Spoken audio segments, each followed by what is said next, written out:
हे आहे राजाचे कुर्ले, तालुका खटाव, जिल्हा सातारा हे गाव.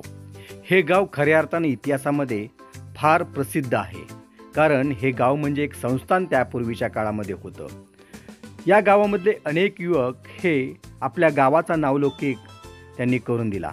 त्यापैकीच एक म्हणजे त्या काळी 1970च्या काळामध्ये पैलवान बापूसाहेब माने यांचं नाव खऱ्या अर्थानं कुस्ती क्षेत्रामध्ये फार प्रसिद्ध होतं. उपमहाराष्ट्र केसरीपर्यंत पोचलेलं हे व्यक्तिमत्व प्रत्येक घरापर्यंत पोचलं. आपल्या गावाचं नाव त्यांनी उज्ज्वल केलं.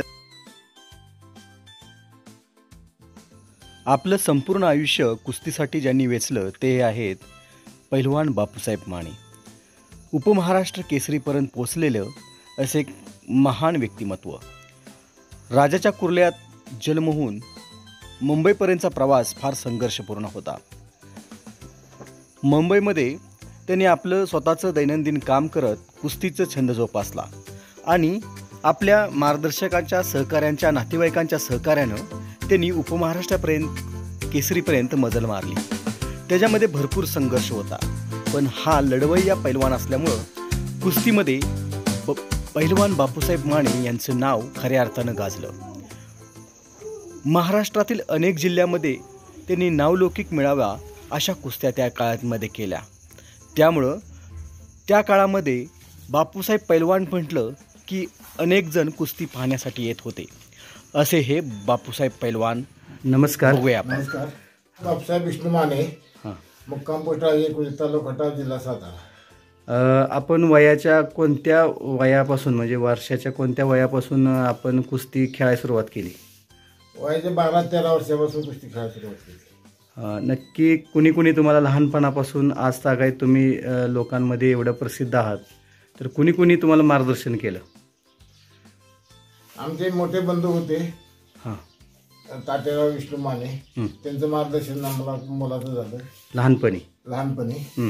आणि त्याच्यानंतर मोठं मी सर्व्हिससाठी मुंबईला गेलो.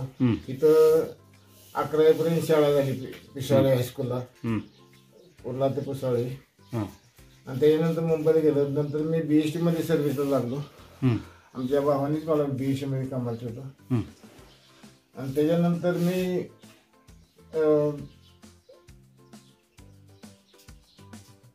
माझगावला तालमीत होतो. तिथून माझी जरा प्रगती झाल्यानंतर मी दादरला शिवाजी व्यायामशाळा मोरबाग स्प्रिंग मिलची तालीम होती, त्या तालमीत गेलो. आणि तिथं आम्हाला आमचे गुरु भेटले वस्ताद. त्यांचं नाव दत्ता जाधव म्हणून.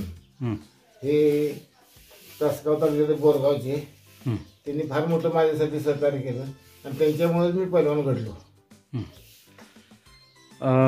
तुम्हाला मुंबईतल्या कुस्तीमध्ये काय काय अनुभव आले आणि तुम्ही मातीवरची कुस्ती खेळत होता का मॅटवरची कुस्ती खेळत होता? मातीवर आणि मॅट सुद्धा दोन्ही खेळत होता. आमच्याकडे मॅट पण होती मुंबईला. हां, काय संघर्ष करावा लागला कुस्तीच्या खेळामध्ये तुम्हाला? मी काय नोकरी 8 तास करून BST मध्ये, त्याच्यानंतर सकाळी लवकर उठून 4:30 वाजता व्यायाम वगैरे करायचं. नंतर 7 वाजता मी ड्युटीला जायचो. संध्याकाळी 5:30 वाजता आल्यानंतर परत व्यायाम करायचा आणि जेवायला खानावळीच्यात जेवायला होतो. आणि त्याच्यानंतर 2 वर्ष गेल्यानंतर माझी प्रगती चांगली झाली. नंतर कोल्हापूरला 72 साली मला पहिलं मेडल मिळालं. 72 साली? 72ला 1972 कोल्हापूरमध्ये 72ला पहिलं मेडल मिळालं. पहिलं मेडल मिळालं. आणि त्याच्यानंतर 75-76ला परत महाराष्ट्राचं गोल्ड मेडल मिळालं, महाराष्ट्र राज्य क्रीडा महोत्सवाचे. आणि त्याच्यानंतर नॅशनलसाठी मी 3 वेळा माझं सिलेक्शन झालं. एकदा कोल्हापूरला ह्याला झालं, पुण्याला झालं, त्याच्यानंतर मुंबईला झालं होतं ऑल इंडिया टुर्नामेंटचे. आणि त्यानंतर शिमल्याला गेलो होतो महाराष्ट्राच्या सिलेक्शन मधनं. तिथं कुस्त्या चांगल्या झाल्या माझ्या. महाराष्ट्र केसरीपर्यंतचा प्रवास मध्ये आपल्याला काय काय अनुभव आले? कोणत्या कोणत्या पैलवानांबरोबर आपण कुस्ती केली? प्रसिद्ध पैलवान त्यावेळचे जे होते त्यांची काही नावं सांगता येतील का आपल्याला? हो, कृष्णा कळंत्रे, हां, त्याच्यानंतर दामोदर मंडले, त्याच्यानंतर रामही तालगू, त्याच्यानंतर लालमणी यादव, भाई वगैरे मुंबईत आमच्या मुंबईच्या तालीम संघातून सिलेक्शन झाल्यानंतर मग महाराष्ट्राला खेळायचं आणि महाराष्ट्राला कुस्त्या चांगल्या झाल्या आणि मी खोपली 1980 साली उपमहाराष्ट्र केसरी झालो. माझी फायनलला कुस्ती इस्माईल शेख त्याच्याबरोबर आली आणि मी पॉईंटवर त्या कुस्तीत हारलो. त्याच्यामुळे मी उपमहाराष्ट्र केसरी ठरला. आपण सध्या इथल्या तालमीतल्या युवकांना मार्गदर्शन करता. नक्की युवकांच्या मनात आता कुस्तीविषयी आवड निर्माण होण्यासाठी तुम्ही काय प्रयत्न करता? काय खेडेगावात काय असते, लहान मुलं असते ती आणि त्यांची मानसिकता होत आहे. त्यांना अगदी गोड बोलूनच त्यांना व्यायामच्या सांगायला लागतं. त्यांच्यावर कुस्ती का करायची, कुस्तीचं महत्व काय हे त्या सगळ्यांना पटवून द्यायचं. आणि कुस्ती तब्येत हाच खरा दागिना हे त्या समजून सांगायचं.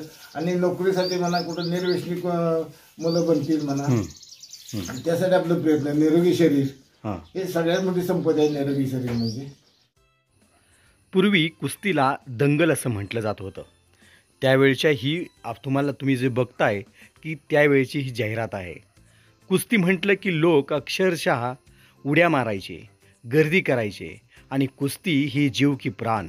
त्याच्यामध्ये सातारा जिल्ह्यातल्या पहिलवान बापूसाहेब माने यांची कुस्ती बघायला लोकांची गर्दी होत होती.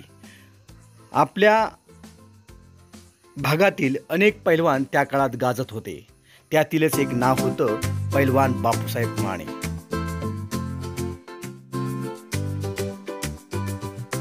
नावाजलेल्या कुस्तीपटूंशी त्यांच्या कुस्त्या झाल्या. अनेक वेळा कुस्त्या जिंकून त्यांनी आपल्या भागाचं नाव लौकिक केलं.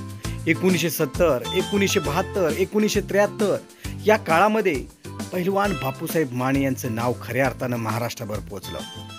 आपण जे बघत आहोत ही बघा वेगवेगळ्या प्रकारच्या वेगवेगळ्या भागामध्ये झालेल्या कुस्तींचं मैदानांची जाहिरात आहे. आणि ही जाहिरात खऱ्या अर्थानं किती प्रसिद्ध त्या काळामध्ये बापूसाहेब पैलवान होते हे आपल्याला दिसून येत आहे.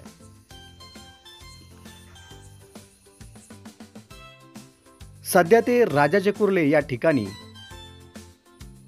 तालमीतून अनेक लहान मुलांना युवकांना मार्गदर्शन करण्याचं काम ते अतिशय हिरारीने करतात.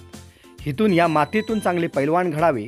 कुस्ती ही चिरकाळ टिकणारी स्पर्धा आहे. त्यामुळं हा छंद युवकांनी जोपासावा यासाठी ते सातत्यानं प्रयत्न करतात. आणि कुस्ती म्हणजेच जीवन हे त्यांचं खऱ्या अर्थानं विचारधारा आहे.